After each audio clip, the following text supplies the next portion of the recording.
नमस्कार, देवमाजावरती स्वागत आहे। आज आपल्याबरोबर श्री उद्धव जोशी महाराज आहेत। महाराज, एक प्रश्न असा येतो की आपण आरत्या म्हणतो, आता गणपती येणार तर मस्तपैकी सगळ्यांच्या आरत्या तोंडपाठ असणार। किती दिवस, 7 दिवस, 9 दिवस गणपती असतो, तेव्हा रोज सकाळ संध्याकाळ आरत्या म्हटल्या जातात। पण आपल्याला आरत्यांचा अर्थच माहिती नाही, आरत्यांच्या शब्दांचा अर्थ माहिती नाही। तर आपण याच्याबद्दल थोडासा आजचा घेऊया ना एपिसोड। जय जय रघुवीर समर्थ। आरती म्हणजे त्या दैवताची स्तुती असते आणि प्रत्येक दैवताचं वर्णन, त्याच्या सामर्थ्याचं वर्णन, त्याच्या कृपेचं वर्णन हे त्या आरतीमध्ये दिलेलं असतं। आणि आरती रचयिता जो असतो त्याच्या मनातला जो भाव त्यावेळी असतो, त्या भावाप्रमाणे त्यानं त्याची आरती बनवलेली असते किंवा साधनेतून तयार झालेली आरती असते। आता आरती म्हटलं की आता गणपतीचा उत्सव आपल्या समोर येतो आणि गणपतीच्या उत्सवाला माहिती आहे, आपल्या प्रत्येक घराघरांमध्ये गणपतीच्या आरतीबरोबर अन्य दैवतांच्या आरत्या सुद्धा म्हटल्या जातात। समर्थ रामदास स्वामींनी सुद्धा बऱ्याचशा आरती दैवतांच्या तयार केलेल्या आहेत, त्या घरोघरी म्हटल्या जातात आरती।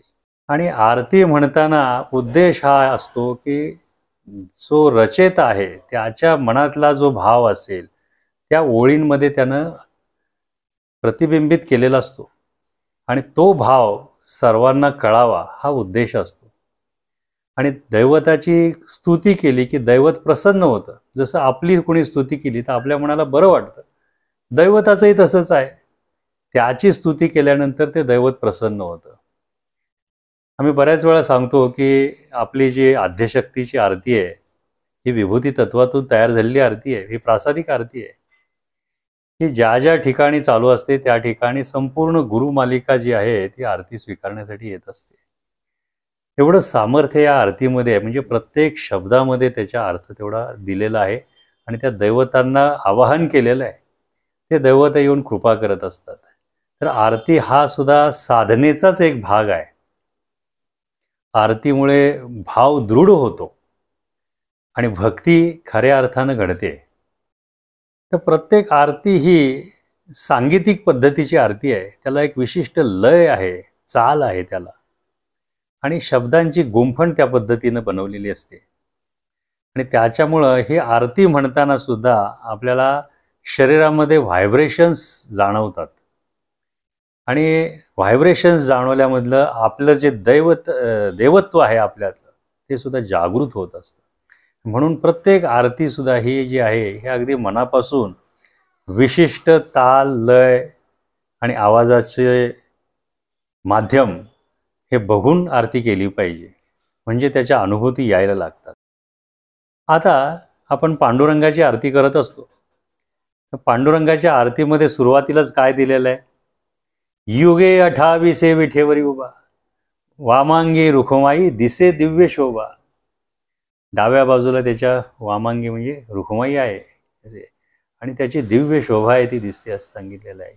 युगे 28 विठेवरी उभा, तो युगान युग 28 विटांवरती उभा आहे असं सांगितलेलं आहे।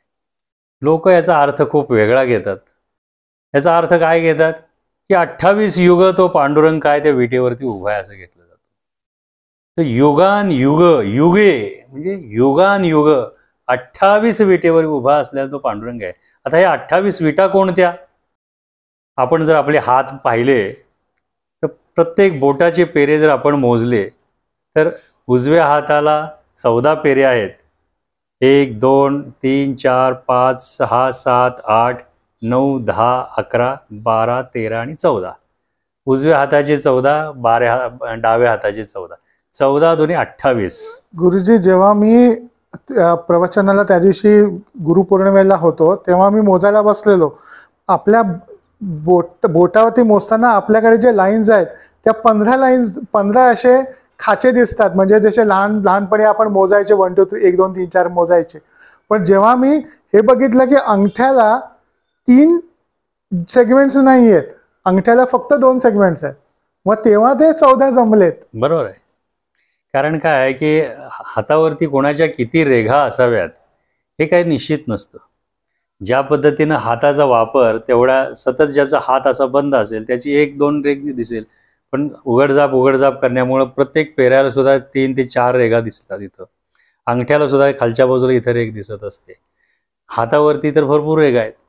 त्यामुळं ह्या रेषांच्या पेक्षा ह्याची पेरे म्हणजे काय, ह्या विटा आहेत. आपण समज या विटांवरती तो उभा आहे. म्हणून दर्शन घेताना सुद्धा आपण कसं घेतलं पाहिजे की चरणाखाली आपण हात घालून दर्शन घेतलं पाहिजे. आणि दर्शन हे आपण घेताना चरणांचंच का घ्यावं, विशेषतः दत्त संप्रदायामध्ये, रामदास स्वामींच्या संप्रदायामध्ये विशेष करून या पादुकांना फार महत्त्व आहे. भागवत संप्रदायामध्ये संत ज्ञानेश्वर, संत तुकाराम महाराज यांच्या पादुकांचं पूजन केलं जातं. त्या पादुकांचंच का पूजन केलं जातं, तर पायामधून जास्तीत जास्त एनर्जी ड्रेन आउट होत असते. त्यामुळे त्याचे जर पाय पकडले तर त्याचे जे गुण आहेत, दर्शन आपण नेहमी कोणाचं घेत असतो, आपल्यापेक्षा वरिष्ठांचं दर्शन घेत असतो. ते का घेतो, तर त्याचे वरिष्ठ गुण जे ते आपल्यामध्ये यावेत. तो वरिष्ठ कशामुळे झालेला आहे, त्याचे गुण जर आपल्यामध्ये आले तर आपण त्याचं अनुकरण केल्यानंतर आपणही उच्च पदाला जाऊन पोहोचतो. म्हणून त्याचे जे सत्वगुण आहेत, त्याचे चांगले गुण आहेत, ते आपल्याकडे यावेत हा उद्देश असतो. आणि म्हणून प्रत्येकजण काय करत असतो, त्या चरणाखाली हात ठेवून त्याचं दर्शन घेत असतो. आणि हे युगानुयुग या 28 विटांवरती उभा आहे असं संत नामदेवांनी ही रचलेली आरती आहे त्याच्यामध्ये दिलेलं आहे. परंतु त्याचा अर्थ वेगळ्या पद्धतीने घेतल्यामुळं प्रत्येक ठिकाणी असा वेगळा घेतला जातो. आणि त्याच्यामुळं काय होतं की योग्य अर्थ लोकांना समजत नाही. काही लोक त्या पंढरीच्या विठोबाची मूर्ती दाखवतात आणि पायाखालची वीट दाखवतात. ते सांगतात की 28 युग या विटेवरती तो उभा आहे. आपण सगळे शास्त्र शिकलेले लोक आहोत. आपण लगेच त्याचं मेजरमेंट घेऊ किंवा त्याचे काय टेस्ट करू आणि आपल्याला जाणवू शकते की हे किती वर्षापूर्वीच असू शकतं. मग आपण त्या लोकांना खोटं पाडू शकतो. परंतु खरा जो अर्थ आहे, हा देह आहे, हा देहाच्या ह्या विटा आहेत, या विटांवरती त्याचं अस्तित्व आहे. परमेश्वराला आपल्या हातावरती असं झेललेलं आहे. प्रभू रामाच्या रामायणामध्ये सुद्धा तो जो नाविक होता, त्या नाविकानं काय केलेलं होतं, प्रभू रामाचा पाय स्वतःच्या हातावर धरलेला होता. पण पायाला एवढं महत्त्व आहे. त्यामुळे संपूर्ण रामायणामध्ये श्रेष्ठ कोण असेल तर तो नाविक होता की ज्याला त्याचे चरणकमल हाताखाली मिळालेले होते. म्हणून चरणाला फार महत्त्व आहे. त्यामुळे पादुकांची पूजा करणं हे सर्व संप्रदायामध्ये हे ग्राह्य आहे आणि त्याच्यातून सर्व तत्व आपल्याला प्राप्त होत असतं. म्हणून युगानुयुग हे चालत आलेलं आहे. आणि म्हणून पंढरीची आरती, विठोबाची आरती जी केलेली आहे त्या आरतीमध्ये असं लिहिलं आहे की युगे 28 विटेवरी उभा. या 28 विटांवरती तो उभा आहे असं सांगितलेलं आहे. युगे म्हणजे काय, युगानुयुग. तर ग वरती मात्रा आणि अनुस्वार आहे. तर बऱ्याचशा आरतींमध्ये काय झालेलं आहे, प्रिंटिंग मिस्टेक झाल्यामुळं अनुस्वारच निघून गेलेलं आहे. तर आरती वाचताना त्याची फोड करणं व्यवस्थित गरजेचं आहे. एक सलग जर अर्थ असे शब्द चिकटले गेले तर त्याचा अर्थ वेगळा होतो. आणि वाचकाला काय होतं की ज्या पद्धतीचं वाङ्मय समोर आहे, आपल्या पुस्तक समोर आहे, त्या पद्धतीने ते वाचलं जातं. त्यामुळे अर्थही वेगळा लावला जातो. त्यामुळं अर्थ लावण्यासाठी योग्य शब्दाची फोड पण असणं गरजेचं आहे. खूप वेळा काय होतं की जे प्रवचनकार असतील, कीर्तनकार असतील, मला कुणाला दोष द्यायचा नाही आहे, परंतु त्यांना फॉलो करणारे सुद्धा लोक भरपूर असतात. बहुत सुकृताची जोडी म्हणून विठ्ठली आवडी असं सांगितलेलं आहे. याचा अर्थ काय, जे बाहेरच्या जगामध्ये लोक सांगतात की बहुत सुकृताची जोडी, आपल्याजवळ सुकृत म्हणजे पुण्याचा साठा मोठा आहे आणि त्यामुळं काय होतं म्हणे, आपल्याला त्या विठ्ठलाची आवड निर्माण होते. हा त्या लेखकाचा किंवा त्या काव्यकर्त्याचा अर्थ आहे का तो मनातला? नाही आहे. त्याचा अर्थ काय, बहुत सुकृताची जोड म्हणून विठ्ठली आवडी, त्या विठ्ठलाला आपली आवड निर्माण होते. आपल्याला कितीही आवड निर्माण होऊन काय उपयोग आहे का? त्याच्याकडून अट्रॅक्शन व्हायला पाहिजे ना. हे त्याच्याकडून अट्रॅक्शन निर्माण झाल्या की बरोबर तो खेचून घेतो आपल्याला. म्हणून पुण्याच्या राशी ज्याच्या जास्त आहेत त्याला त्या विठ्ठलाला तुमची आवड निर्माण होते, त्या देवाला तुमच्या भक्ताची आवड निर्माण होत असते. आणि म्हणून नेहमी अर्थ समजून घेताना असा विचार केला पाहिजे की त्या लेखकाला किंवा त्या आरती करणारा जो आहे त्या कवीला काय अभिप्रेत आहे, त्या संतांना काय अभिप्रेत आहे ते फार महत्त्वाचं आहे. नाहीतर बऱ्याच वेळेला काय होतं की आरती रचयिता जो असतो त्याचा अर्थ वेगळा असतो. त्यानं काही 4 लोकांना सांगितलाही असेल त्यावेळी अर्थ, परंतु समजावून घेताना शब्दशः अर्थ समजावून घेणं याच्यामुळे काय होतं, फार मोठं नुकसान होतं.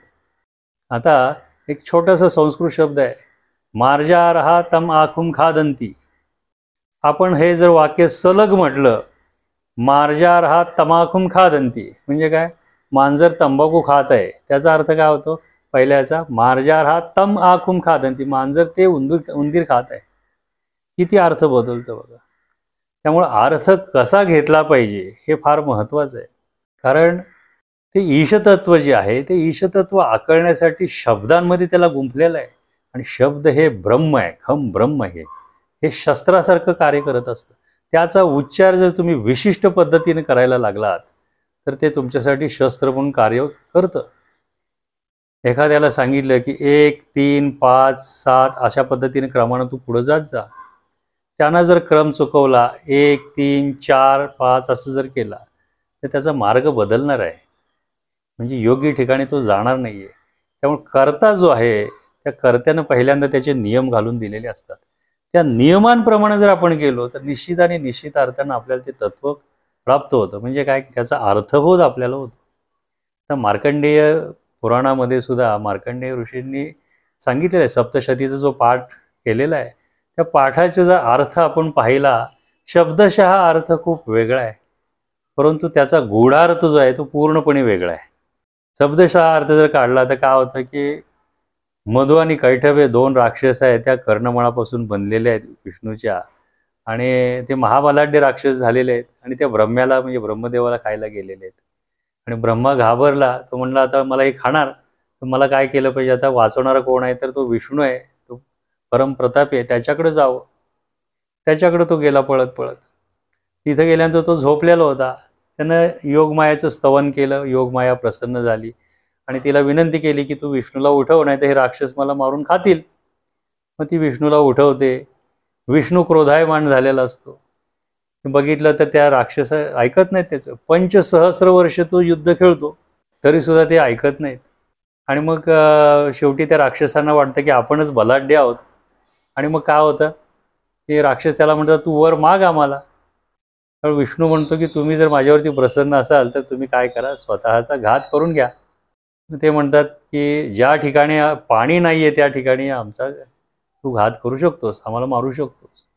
मग विष्णूंनी मोठं रूप करून त्या दोघांना उचलून रांगेवरती घेतलेलं आहे आणि दोघांचा वध केला असं दाखवलं आणि ब्रह्मा मोकळा झालेला आहे. हा शब्दशः अर्थ आहे, परंतु आध्यात्मिक अर्थ खूप वेगळा आहे याचा. 5,000 वर्ष युद्ध कसं खेळू शकतो माणूस, 1 वर्षात दमून जाणार नाही का? मग हे काय प्रकार आहे? कानाच्या मळापासून कोण असे राक्षस तयार झालेले आहेत हे कळायला पाहिजे. हे तर खरं गूढ अध्यात्म आहे. हे इतर जगामध्ये लुप्त पावलेलं आहे की लोकांना माहितीच नाही आहे हे, आणि हे फक्त गुरुकृपेनं प्राप्त होतं. म्हणून मी नेहमी सांगत असतो की वाचन सुद्धा कोणत्या ग्रंथांचं केलं पाहिजे हे फार महत्त्वाचं आहे. जे ग्रंथ खऱ्या अर्थानं प्रासादिक आहेत, जे अधिकाऱ्यांनी लिहिलेले आहेत, अधिकारी म्हणजे कोण, अध्यात्मातले अधिकारी, समर्थ रामदास स्वामी आहेत, संत ज्ञानेश्वर महाराज आहेत, संत तुकाराम महाराज आहेत, संत नामदेव आहेत, असे जे ग्रंथ रचयिते होते त्यांचं जे वाङ्मय आहे ते खऱ्या अर्थानं काय कराय वाचनासाठी योग्य आहे तुम्हाला. आणि त्याच्यामध्ये संपूर्ण अर्थ दिलेला आहे, संपूर्ण प्रोसेस त्याच्यामध्ये दिलेली आहे. दासबोध तर हा ग्रंथराज आहे. हा ग्रंथ वाचल्यानंतर इतर ग्रंथ कोणतेही वाचण्याची गरजही नाही, कारण संपूर्ण मुक्तीपर्यंतची सगळ्या घटना त्याच्यामध्ये दिलेल्या आहेत. फक्त काय की आपण त्या समजून घेऊ शकत नाही.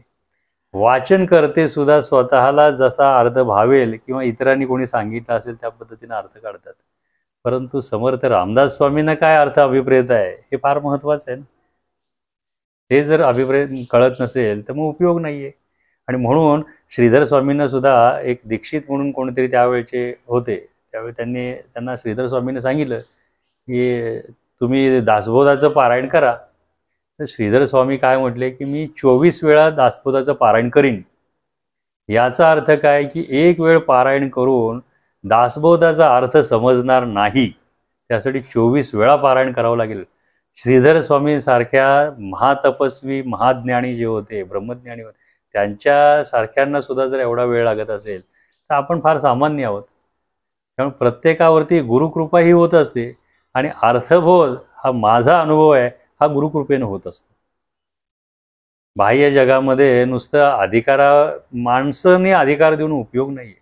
माणसं काय करतात, एखाद्याला एखाद्या अधिकार पदावरती बसवतील, उद्यात काय वाटलं की त्याचं डिमोशनचं करतील. ते काय खरं नाही आहे. ते ईश्वरानं जर गादीवर तुम्हाला बसवलं तर तुम्हाला कोणीही तिथून हलवू शकत नाही. त्यामुळे आपल्यावरती कृपा कोणाची झाली पाहिजे, तर ते ईश्वराची झाली पाहिजे, त्या सद्गुरूची कृपा झाली पाहिजे आपल्यावरती. माणसांची कृपा होऊन किंवा याची काय उपयोग आहे का? त्यांनी अगदी कोणतीही पदवी दिली आपल्याला, अगदी जगद्गुरू आणखी कुठले कुठले गुरु म्हणून पदवी आपल्याला दिली. आज ते पदवी देतील, उद्या काढून घेतील, काय सांगता येत नाही. आज उदो करतात लोक, उद्या त्याला कधी पायातळी करतील, काय सांगता येत नाही. म्हणून माणसाने दिलेली पदवी किंवा मानवी जगामध्ये ह्या ज्या पदव्या लाभतात त्या काय की कोणाच्या तरी ओळखीमुळं, आशीर्वादानं किंवा तुमचा योगही असू शकतो, असे मिळू शकतात. परंतु ईश्वरी जगतातले जे काही अधिकार आहेत, पदवी आहेत, ह्या स्वतः तो ईश्वर देत असतो. श्रीधर स्वामींना सुद्धा भगवान ही पदवी प्रत्यक्ष रामदास स्वामींनी दिलेली आहे, माणसाने कोणी दिलेली नाही आहे. याचा अर्थ काय आहे की पदवी देणं आणि घेणं हे माणसाच्या हातात नाही. तुमच्या मानवी जगामध्ये जसं तुम्ही अकॅडमिक्स पूर्ण करता तसं तुम्हाला त्या पदव्या मिळतात, किंवा काही ट्रेनिंगचे कोर्सेस करत असतात ते पदव्या मिळतात. त्याच्याही पलीकडे काही रेकमेंडेशन करतात, त्यांना गव्हर्नमेंट पदव्या देतात, युनिव्हर्सिटी पदव्या देतात. पण या पदव्यांचा पारमार्थिक जीवनामध्ये काही उपयोग नाही आहे. पारमार्थिक जीवनामध्ये तीच पदवी उपयोगाची जो सद्गुरू किंवा ईश्वर प्रदान करत असतो. त्यामुळं जेव्हा जेव्हा वाचन करायचं असतं, त्या वाचन कोणाच्या वाङ्मयाचं करावं हे सुद्धा फार महत्त्वाचं आहे. ज्याच्या वाङ्मयावरती कोणीही अश्रद्धा दाखवू शकत नाही आहे. कोणीही संत नामदेव, ज्ञानेश्वर महाराज, संत तुकाराम महाराज, रामदास स्वामी यांच्या प्रत्येक वचनावरती कोणी बोट दाखवू शकत नाही, यांचं चुकीचं आहे. श्री गुरु असतील, त्यांच्या वचनांवरती कोणी बोट दाखवू शकत नाही, कारण त्यांची प्रत्येक वचनं ही त्रिकालाबाधित सत्य असतात. बाकीचे जे संत, तथाकथित संत आता आपण म्हणतो की ज्यांना लोकांनी पदवी दिलेली आहे, मग ते राष्ट्रसंत असतील किंवा कोणी असतील, यांची काही प्रत्येक वचनं त्रिकालाबाधित सत्य असू शकत नाहीत. आणि ते संत आहेत की नाही आहे त्या पदाला पोचणे हे लोक ठरवतात. परंतु अध्यात्मामध्ये जर बघितलं तर अध्यात्मामध्ये हे ईश्वर ठरवत असतो, आणि हा त्यांच्या जीवनातला परमोच्च क्षण असतो, परमोच्च योग असतो. हे त्यांचं कार्य करून ते या ठिकाणातून काय करत असतात, निर्गुण निराकार तत्वामध्ये विलीन होत असतात. ते कशासाठी, तर सर्वांच्यावरती कृपा करण्यासाठी. म्हणून ती जी पदं आहेत ती काय आहेत, अक्षय देणं आहे ते ईश्वराचं. ते पद कोणीही काढून घेऊ शकत नाही, ते अढळ आहे. जसं ध्रुवाला पद दिलेलं आहे अढळ पद, तसे हे अढळ पदं असतात.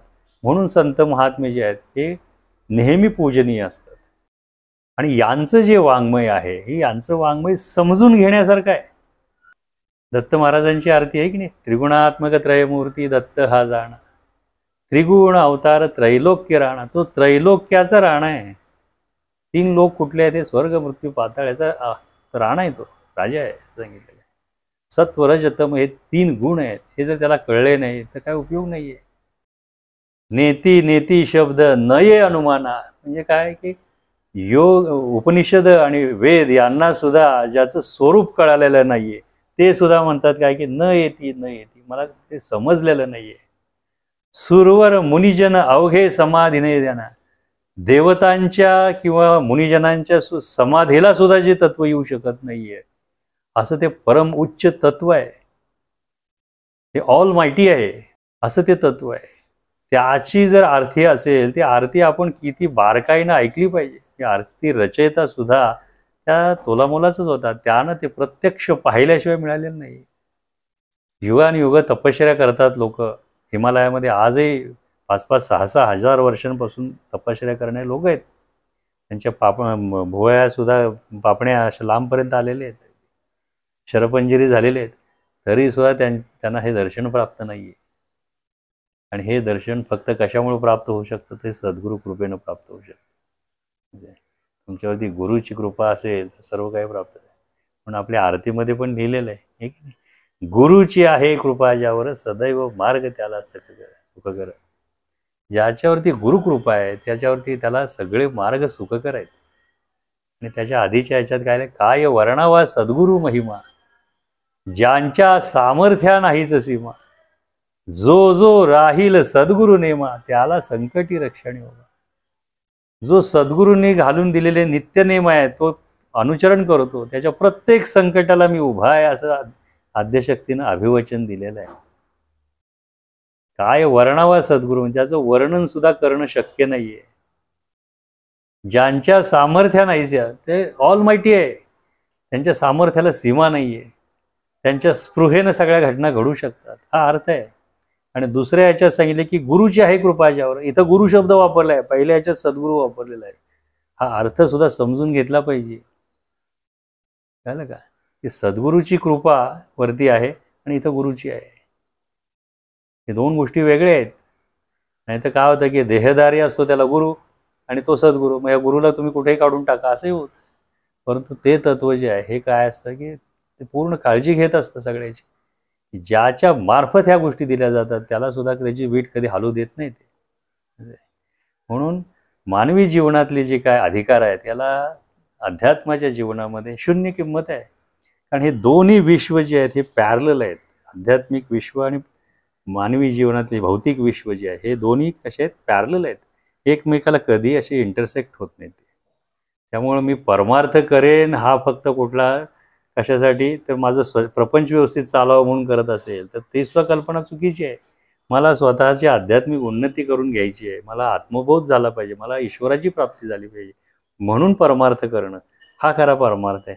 परंतु माझं हे आडलेलं आहे, माझं ते व्हायला पाहिजे, ह्या गोष्टी माझ्या सारख्या मला त्रास देत आहेत, ह्याच्यातून माझी सुटका व्हावी म्हणून मी परमार्थ करतोय, असं जर इच्छा असेल तर त्याचे ईश्वरी कृपेनं गुरूंच्या कृपेनं कार्य होत नाही असं नाही आहे.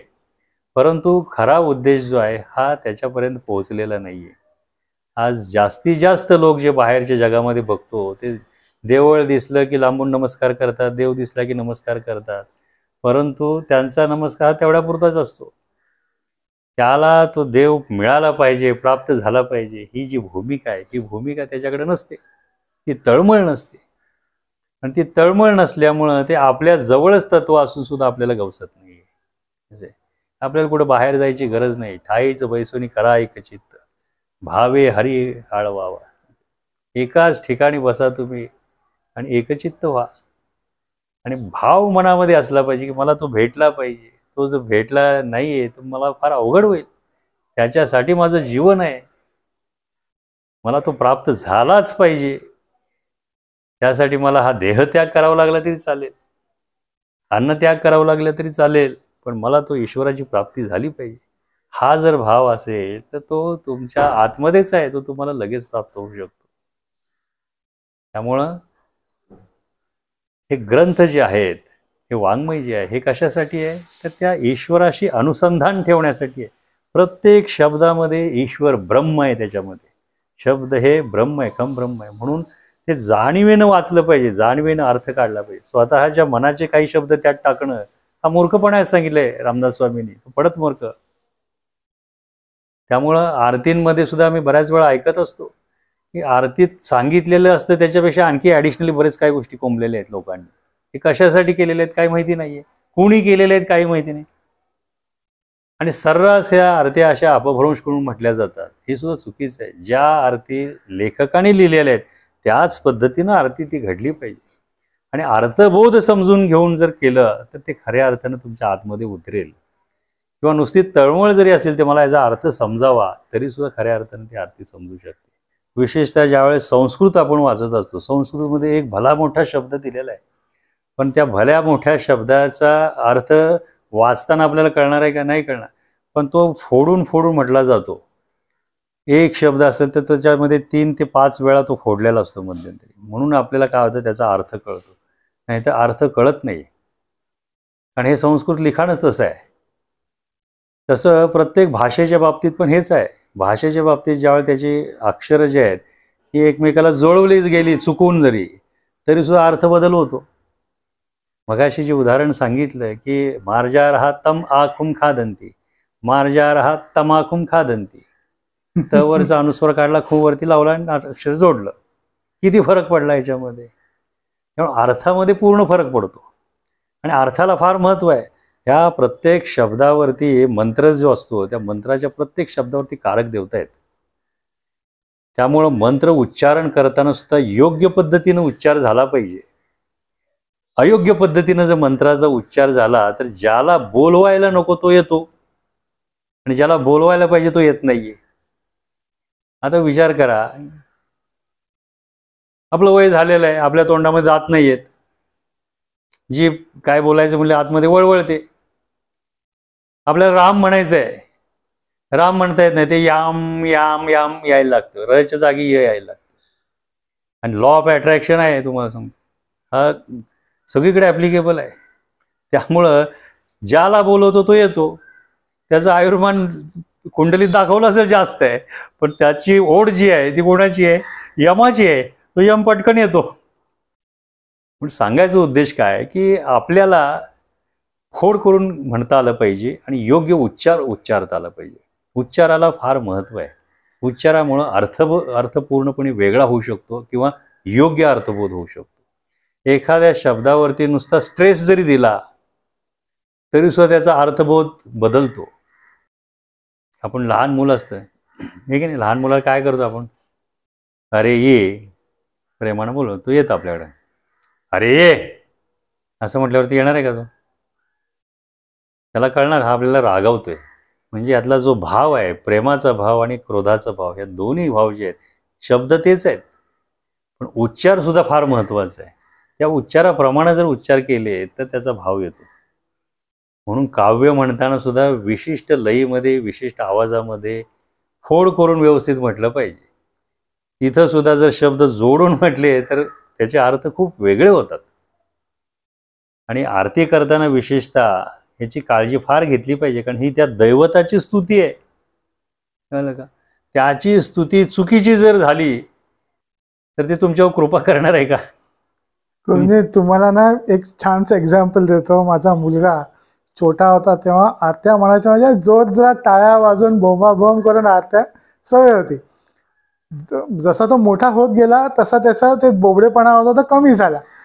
आणि तो कमी होता होता जेव्हा तो एका वेळेला गणपतीच्या वेळेला 2-3 वर्षापूर्वीची गोष्ट आहे, त्या आरती म्हणायला लागला, हे माशे टाळ्या वाजून जोर जोरात चालू झाले. गणपतीची आरती आहे, सुख करता सुख हरता दुःख करता, थांबवली आरती. तू काय बोलला परत एकदा बोल. आता हे माशे गेले, मला आत्ता समजले, गेले 12 वर्ष हे माशे हे आरती म्हणत होते. मग आता विचार करा की सुख हरता म्हणजे काय? सुखाचं हरण करणार आहे, दुःख देणार, दुःख करता म्हणजे त्याला अर्थच माहिती नाही ना, दोघांचा त्याला अर्थ माहिती नाही. पण काय आहे की अर्थ जरी माहिती नसला तरी सुद्धा हे शब्दांच्या अंकित दैवत असतात. काय का हे दैवत जे आहेत, भूलोकावरती काय ब्राह्मणांना भूदेव म्हटलेलं आहे. का म्हटलेलं आहे? भूसूर म्हणतात त्यांना. का तर त्यांच्या अंकित काय आहेत तर मंत्र आहेत आणि मंत्रांच्या अधीन कोण आहेत तर दैवत आहेत.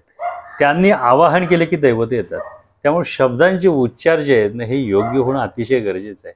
हे शब्दांसाठी येतात, ते काय आपल्यावर प्रेम आहे म्हणून येतात असं नाही आहे. काय दैवत कुठलीही येतात आधी कशासाठी येतात तर त्या शब्दासाठी येतात. गुरु जे देतो तुम्हाला, तो मंत्र देत असतो, ते काय ते शब्द आहे. ते शब्दांची विशिष्ट जोड असते. ह्या विशिष्ट जोडीचा क्रम जो आहे त्या क्रम बरोबर उच्चारल्यानंतर तो संग्रह तयार होतो आणि तो मंत्र तयार होतो. त्या मंत्राच्या अधीन ते दैवत असतात म्हणून ते तुमच्यावरती कृपा करतात. प्रत्येक मंत्रावरती विशिष्ट कारक देवता असतात. आपल्याला वाटतं की ओम गंग गणपतये नमः असा हा मंत्र आहे. ओम तर हे परब्रह्म आहे. कोणत्याही मंत्राची सुरुवात ही ओम न केली जाते. गम, आता हे गम म्हणायचं का गंग म्हणायचं हे सुद्धा फार महत्त्वाचं आहे. काही गम म्हणतात, गम धारयती ती गंधा, तसाच इथं गम म्हणतात. परंतु या ठिकाणी गंग असा उच्चार आहे त्याचा. गंग म्हणजे ग वरती आणि वरच्या अनुस्वारावरती वेगळ्या कारक देवता आहेत. गणपत ए य वरती मात्रा ह्याच्यावरती जो वेगळ्या कारक देवता आहेत, न महा ह्याच्यावरती कारक देवता आहेत. हा सगळ्याचा समुच्चय झाल्यानंतर एक मंत्र तयार होतो, ज्याला आपण म्हणतो की हा गणेशाचा मंत्र आहे. पण त्याच्यामध्ये इतकी दैवत सगळी असतात आणि म्हणून ते मंत्र जे आहे ते कार्य करत असतात. त्यामुळे प्रत्येक उच्चार, आता हा तर थोडा सोपा झाला मंत्र, पण जे देवींचे मंत्र असतात त्याच्यामध्ये बीज वापरले असतात बऱ्यापैकी. बीज, त्याचं जे बीज असतं मुख्य, ह्रीम बीज आहे, दैवतांच्यावरती राम बीज आहे, हे सगळे जे आहेत हे वापरले जातात तिथं. प्रोम, प्राम, प्रीम हे जे आहेत, ह्याच्यामुळं काय होतं की ह्या बीजासाठी त्याला येणं आहे. हे बीज उच्चारलं की ते दैवत तुमच्याकडे अट्रॅक्ट होतं, त्याला येणं आहे त्यासाठी. आणि म्हणून याचे उच्चार जे आहेत हे योग्य होणं फार गरजेचं आहे. एक सांगा याच्यामध्ये की आता लोक इंटरनेट एवढं जवळ आल्यामुळे सगळ्या गोष्टी समोर, यूट्यूब खोलला तुम्हाला मंत्र उच्चारण सापडलं, तुम्ही वेबसाईट खोला तुम्हाला त्याचे लिरिक्स सापडले, आणि लोक एक्सपेरिमेंट करतात. माझा प्रश्न असा थोडासा वेगळा असा आहे की ही एक्सपेरिमेंट करणं बरोबर आहे का? कारण आपण जेव्हा तुम्ही आता जेव्हा सांगताय तेव्हा रिअलाइज होते की आपण केवढ्या मोठ्या चुका करत आलेलो. म्हणजे आपण जसं तुम्ही राम आणखीन यम, रामाच्या ऐवजी यमाला अट्रॅक्ट केलं आणि नंतर बोमा मारत बसला की बाबा काय हो माझं काय झालं बघा. मग हे जे ऑन अ सिरियस नोट आपण जर चुकीचा उच्चार करत बसायला लागलो तर आपण स्वतःवरती संकट ओढवून घेतोय का? अगदी बरोबर आहे, हे संकटच ओढवलं जातं. म्हणून मंत्र जो आहे हा गुरुमुखातून घ्यावा. कळलं का? गुरुमुखातून घेतलेला शब्दसुद्धा मंत्राचं कार्य करत असतो. कारण गुरुला ते निश्चित माहिती असतं की कोणतं दैवत त्याच्यावरती कृपा करणार आहे. अच्छा. आणि त्या दैवताचा कोणता मंत्र त्याला द्यायचा आहे हे सुद्धा फार महत्त्वाचं आहे. कळलं का? कारण एकाच दैवताचे अनेक मंत्रसुद्धा असू शकतात. आता त्याची रूपं तेवढी आहेत वेगवेगळ्या पद्धतीची, त्यामुळे मंत्रसुद्धा वेगळे वेगळे आहेत. काही ठिकाणी बीज वापरलं जातं, काही ठिकाणी बीज वापरलंही जात नाही, असंही असतं. का तर त्याच्या प्रकृतीप्रमाणे त्याला मंत्र दिला जातो. जो साधक आहे त्या साधकाची प्रकृती बघितली जाते की त्याला ते झेपेल की नाही. काही ठिकाणी असं म्हटलं जातं की ओमचा उच्चार, ओम हा मंत्रामध्ये घेऊच नाही आणि नुसता गंग गणपतये नमः असं म्हणा, रामाय रामचंद्राय नमः असं म्हणा तुम्ही, असं सांगितलं जातं. आता ओम सुद्धा एवढा शक्तिमान मंत्र आहे तो, कळलं का, बीज आहे की ते घेण्याला सुद्धा तेवढी साधना तुमची असावी लागते. ते आतमध्ये बिंबलं पाहिजे ते, नाहीतर काय होतं की त्याचा त्रास उलट होऊ शकतो. आणि गुरुनं जर मंत्र दिलेला असेल तर त्याची सगळी जबाबदारी त्या गुरुकडे जाते. त्याला योग्य बोटाला धरून योग्य ठिकाणी नेण्याचं कार्य तो गुरु करत असतो. गुरु जे देतो मंत्र, हे तो मंत्रच त्याच्यासाठी उद्धाराचा असतो. आणि तो काय पुस्तकात बघून मिळणारा वगैरे असा मंत्र नसतो. हा त्याच्यासाठीच आलेला असतो आणि त्यालाच प्राप्त होतो. इतरांना त्याचा काही उपयोग होणार नाही. म्हणून प्रत्येकानं जो मंत्र आपण घेतो स्वतःच्या मनानं कुठल्याही गोष्टी करणं धोकादायक आहे. ते म्हणतात ना की लागली गोळी तर टार्गेट आपलं हिट होतं, नाही लागली तर काय होणार आहे, नुकसान होणार आहे आपलं. म्हणून गुरुमुखातून आलेला जो मंत्र आहे तो खऱ्या अर्थानं त्याचा उच्चार व्यवस्थित समजावून घेतला पाहिजे. गुरु काय करत असतो, दीक्षा देताना स्वतःच्या बरोबर त्याला सुद्धा तो मंत्र उच्चारायला सांगत असतो. म्हणजे गुरुला कळतं की त्याला उच्चारता येतोय की नाही येत. त्याला जर उच्चारता आला नाही व्यवस्थित, त्यानं नुसतं ऐकला आणि गेला आणि उच्चार करायला लागला आणि नंतर जर चुकीचा उच्चार करायला लागला त्याला त्रास होऊ शकतो. पण गुरु काय करत असतो, ज्यावेळी दीक्षा देतो त्यावेळी त्याच्याकडून 3 वेळा किंवा 5 वेळा काय तो पाठीमागून म्हणून घेतो. तो जाणतो की हा मंत्र योग्य पद्धतीने म्हणतोय हा, आणि मंत्र म्हणण्याच्या पद्धती पण त्याला समजावून सांगितलेल्या असतात, कशा पद्धतीने तू साधना केली पाहिजे. म्हणून त्याची साधना फळाला जाते, म्हणून अनुभूती येतात त्याला चांगल्या, कुठं त्रास होत नाही कधी. अन्यथा स्वतःच्या मनानं जे करतात ते तुम्हाला त्याचे काय फळ मिळेल न मिळेल माहिती नाही आहे, आणि त्याच्यासाठी कोणी बांधील नसतो ना. गुरुच्या शब्दासाठी म्हणून ते दैवत बांधील असतं असं आहे. कारण गुरुला निश्चित माहिती आहे की त्याला कोणत्या शब्दानं हाक मारली म्हणजे ते दैवत तुमच्या जवळ येईल आणि तुमच्यावरती कृपा करेल. अन्यथा प्रत्येक दैवताच्या सहस्र नामावली आहेत, कोणत्या नावाने त्याला हाक मारणार आहे तुम्ही, आणि ते ऐकायला एवढं रिकामं नाही आहे तुमचं. त्याला निश्चित कुठल्या अर्थानं बोलवलं पाहिजे, शब्दाने बोलवलं पाहिजे. ते शब्द जे आहेत, ज्याला आपण म्हणतो ना की लहानपणीचं लढीवाळ नाव असतं, ते म्हातारपणीपर्यंत माणसाच्या लक्षात असतं.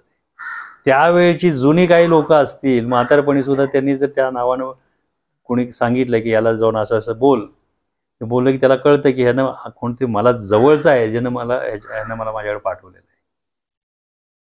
का तर त्याला ते नाव लक्षात असतं. स्वतःचं जे लढीवाळ नाव आहे हे प्रत्येकाला माहिती असतं. म्हणजे लढीवाळ नाव म्हणजे काय, तर बीज, त्याचं बीज नाव जे आहे ते त्याला माहिती असतं. ते इतरांना माहिती असणं अपेक्षित नाही आहे. आणि जे काय पुस्तकांमध्ये आजकाल जे बीजमंत्र वगैरे दिलेले आहेत, हे बऱ्याच वेळेला लोकांनी स्वतः तयार करून दिलेले असू शकतात. कारण मूळ जे विशेषतः नाथ संप्रदायामध्ये चालत आलेले शाबरी मंत्र जे दिलेले आहेत, प्रत्येक एकाने तोंडी दुसऱ्याला सांगितलं, दुसऱ्याने तोंडी तिसऱ्याला सांगितलं, अशी दीक्षा झालेली असते. ते सांगितलं असतं. कोणीतरी ते लिहून ठेवताना योग्य लिहिलं गेलं नाही, तर पुढं जे होतं तो अपभ्रंश होत येतो आणि ते तसेच पुढं चालत येतात. असे पुढं चालत आलेले जे मंत्र आहेत ते काही कार्य करत नाहीत. म्हणजे कार्य करतात ते उलट कार्य होऊ शकतं. असे काही चुकीचे मंत्रसुद्धा याच्यात असू शकतात. म्हणून कोणत्याही मंत्राची साधना करायची असेल तर ती गुरुच्याकडून आलेलं मंत्र असेल त्याची साधना करावी. म्हणजे खऱ्या अर्थानं काय होतं, ते फलद्रूप होतं. आणि गुरुसुद्धा मागं मी सांगितलेलं आहे, परंपरेचा असला पाहिजे.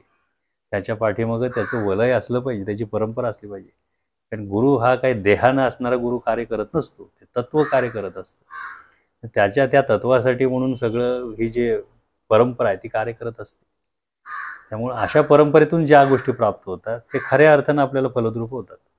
अन्यथा इतर ठिकाणी काही काही भटजी पण लिहून देतात, ह्या मंत्राचा जप कर, त्या मंत्राचा जप कर, झालं काम तर झालं, नाही झालं तर नाही झालं. हा सगळा असा प्रकार आहे. पण जिथं आत्मोद्धाराचा प्रश्न येतो की मला त्या साधकाला तळमळ आहे, माझा उद्धार झाला पाहिजे, अशा साधकानं गुरुच्या मुखातून मिळालेला जो गुरुमंत्र आहे त्याचीच साधना करावी. अन्य कुठल्याही मंत्राची साधना करू नये. त्यापेक्षा सगळ्यात उत्तम उपाय म्हणजे काय, तर त्यानं ध्यान साधना करावी. आणि ज्याला मंत्र साधना करायची त्यानं फक्त गुरुच्या मुखातून आलेलं जे नाम आहे किंवा जो मंत्र आहे त्याचीच साधना करावी. अन्यथा श्वासानुसंधान घ्यावं. म्हणजे आसनावरती बसून त्यानं डोळे बंद करावेत किंवा नासाग्र दृष्टी लावावी आणि श्वास, येणारा श्वास आणि जाणारा श्वास याच्यावरती अनुसंधान घ्यावं. ही सुद्धा सोहम साधना होते. इथं कुठलाही मंत्राचा तुम्हाला उच्चार करण्याची गरज नाही आहे. परंतु ज्याला असं वाटतं की मला सामर्थ्य प्राप्त झालं पाहिजे, माझा उद्धार लवकर झाला पाहिजे, त्यानं गुरु करणं हे फार महत्त्वाचं आहे. गुरुकडूनच दीक्षा घ्यावी. म्हणजे त्याप्रमाणे त्यानं जर जप केला तर खऱ्या अर्थानं सामर्थ्य त्याच्यामध्ये ओतलं जातं. महाराज, तुम्ही माझा आज वेळ दिला, खूप डिटेलमध्ये एक्सप्लेनेशन दिलेलं आहे. खूप खूप धन्यवाद. धन्यवाद. श्रीराम. जय जय रघुवीर समर्थ.